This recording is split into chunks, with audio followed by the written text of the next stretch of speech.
yaşatan, beni hayata bağlayan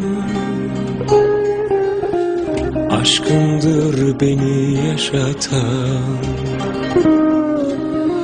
beni hayata bağlayan.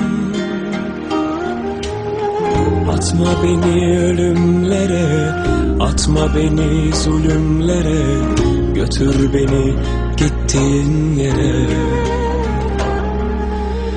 Atma beni ölümlere, atma beni zulümlere, götür beni gittiğin yere. Sensiz ben nefes alamam, buralarda hiç duramam, tek başına yalnız kalamam.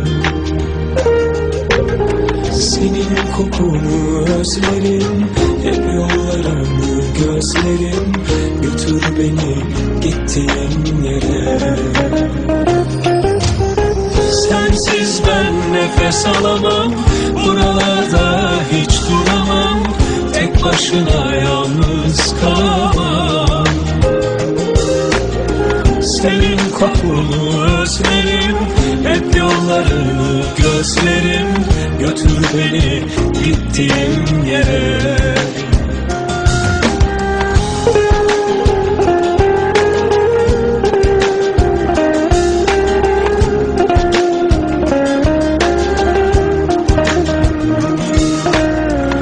Bitmesini mi istiyorsun?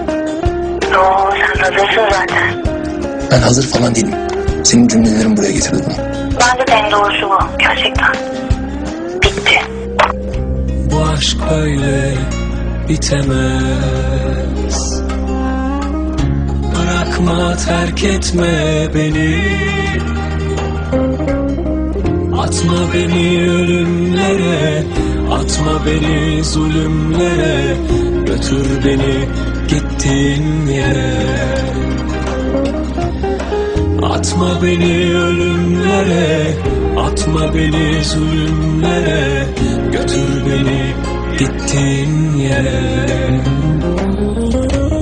Sensiz ben nefes alamam, buralarda hiç duramam, tek başına yalnız kalamam. Senin kokunu özlerim, hep yollarını gözlerim, götür beni gittiğin yere. Sensiz ben nefes alamam, buralarda hiç duramam, tek başına yalnız kalamam. Senin kokunu özlerim, hep yollarını gözlerim, götür beni gittiğin yere. Sensiz ben nefes alamam, buralarda hiç duramam, tek başına yalnız kalamam.